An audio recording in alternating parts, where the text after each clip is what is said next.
ধলপন ধলপন এই কমেডি লিখেছেন Ben Jonson. What is the meaning of Volpone? Volpone meaning কি? Volpone means the fox. Volpone mean হচ্ছে fox. What is the main motive of this comedy? এই কমেডির মূল বিষয়বস্তু বা উদ্দেশ্য কি? Greed is the main motive of this comedy. লোভ, লালসা এগুলোই হচ্ছে এই কমেডির মূল বিষয়বস্তু। Which is exercised by intrigue. আর এই লোভ লালসা মূলত ক্যারেক্টার গুলোর দ্বারা ষড়যন্ত্রের মাধ্যমে প্রতিফলন ঘটেছে। What was the position of women in the 17th century? 17 শতাব্দীতে মহিলাদের অবস্থান কেমন ছিল? The position of women was very inferior at the time. 17 শতাব্দীতে মহিলাদের অবস্থান খুবই নাজুক ছিল।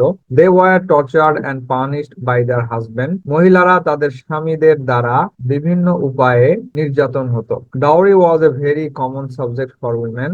আর যৌতুক প্রথা খুবই প্রচলন ছিল to present in the marriage to their husband, যা মহিলাদের দ্বারা তাদের স্বামীদেরকে দেওয়া হতো। What is legacy hunter? Legacy hunters কি? The people who wanted to be the heir of a childless wealthy person.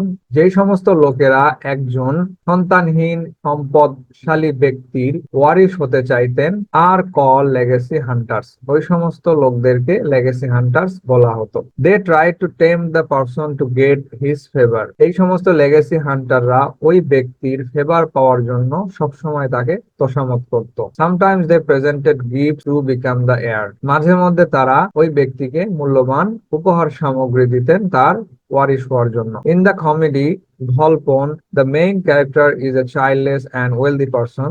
Volpone কমেডিতে প্রধান চরিত্র ভলপন হচ্ছেন একজন সন্তানহীন সম্পদশালী ব্যক্তি। Many people wanted to get his wealth. অনেক ব্যক্তি তার সম্পদের ওয়ারিশ হতে চাইতো। So they brought expensive gift for Volpone to flatter him. আর এ কারণেই তারা ভলপনের জন্য দামি দামি উপহার সামগ্রী নিয়ে আসতো তাকে তোষামত করার জন্য।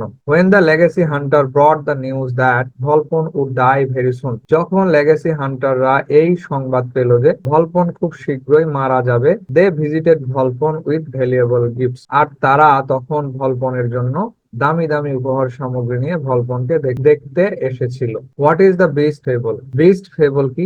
ইসোপ, an ancient Greek slave, introduced a new type of story. Aesop নামের একজন গ্রিক স্লেভ, গ্রিক দাস, তিনি নতুন এক ধরনের গল্পের সূচনা করেছিলেন। In which animals were the characters, যেই গল্পগুলোতে মূলত প্রাণীরাই থাকবে প্রধান চরিত্রের ভূমিকায়। They talked and acted like human beings, এবং ওই চরিত্রগুলো মানুষের মতো কথাবার্তা বলবে এবং আচার আচরণ করবে। The story aims to give a moral lesson, এবং পরিশেষে গিয়ে ওই গল্পের মাধ্যমে একটি নৈতিক শিক্ষা দেওয়া হবে। The writer who followed Aesop and wrote drama based on animal character, যেই সমস্ত লেখকেরা ইসোপকে ফলো করে প্রাণীদের উপর ভিত্তি করে গল্প লিখবে, ইজ কল বিস্ট ফেবল। ওই সমস্ত গল্পগুলোকে বিস্ট ফেবল বলা হবে। The feature of the beast fable আর বিস্ট ফেবলের বৈশিষ্ট্যগুলো থাকবে: animals behave like human beings, ওই গল্পর প্রাণীর চরিত্ররা মানুষের মতো আচরণ করবে। It gives a moral lesson, এবং এই গল্পের মাধ্যমে একটি নৈতিক শিক্ষা দেওয়া হবে। What is the significance of the name Volpone? Volpone নামটির তাৎপর্যপূর্ণতা কি? অ্যাজ এ বিস্ট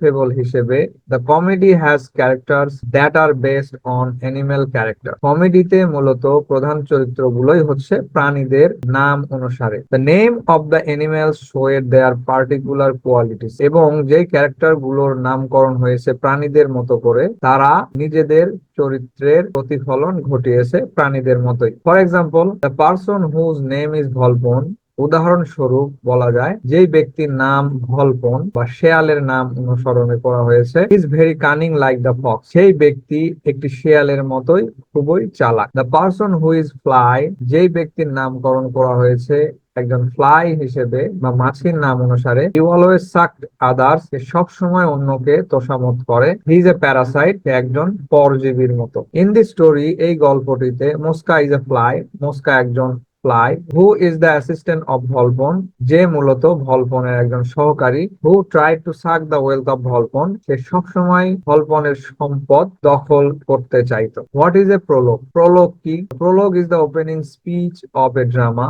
প্রোলগ মূলত একটি ড্রামার শুরুর কথা। Generally the chorus or the main character or the writer present the prologue? সাধারণত পোরাস দল অথবা প্রধান চরিত্র অথবা লেখক নিজেই প্রলোগ ডেলিভার করে থাকেন। The main theme of the prologue is to tell the subject matter of the drama. প্রলোগের মূল বিষয়বস্তু হচ্ছে ড্রামার মূল বিষয়বস্তু সম্পর্কে অবহিত করা টু দ্য রিডার, পাঠকদেরকে। In Volpone The writer announced the prologue. ভলপনে মূলত লেখক নিজেই প্রলোগ ডেলিভার করেন। In Volpone the writer said that he had written the book in a very short time. Volpone কমেডিতে লেখক প্রলোগ আকারে এটা বলেছেন যে সে খুব স্বল্প সময়ের মধ্যে এই ড্রামাটি লিখেছেন। So there might be some mistakes. অতএব দ্রুত বা তাড়াহুড়ো করে লেখার কারণে তার লেখায় কিছু ভুল ভ্রান্তি হতে পারে। He begged pardon for mistake and wanted readers' favor. আর তিনি এই প্রলোগের মাধ্যমে পাঠকদের কাছে তার ভুলভ্রান্তির জন্য ক্ষমা চেয়েছেন এবং এর সাথেও পাঠকদের ফেভার চেয়েছেন। What is an epilogue? Epilogue কি? An epilogue is the opposite of a prologue. Epilogue প্রলোগের অপোজিট অর্থাৎ বিপরীত। An epilogue is the controlling speech given by the main character of the writer himself. Epilogue মূলত deliver করা হয়ে থাকে প্রধান চরিত্র অথবা লেখকের দ্বারা। In this comedy Volpone himself pronounces the epilogue. এই কমেডিতে ভলপন নিজেই এপিলগ প্রনাউন্স করেছেন বা ডেলিভার করেছেন। And the prologue is delivered by the writer, এবং প্রোলগ ডেলিভার হয়েছে লেখকের দ্বারা।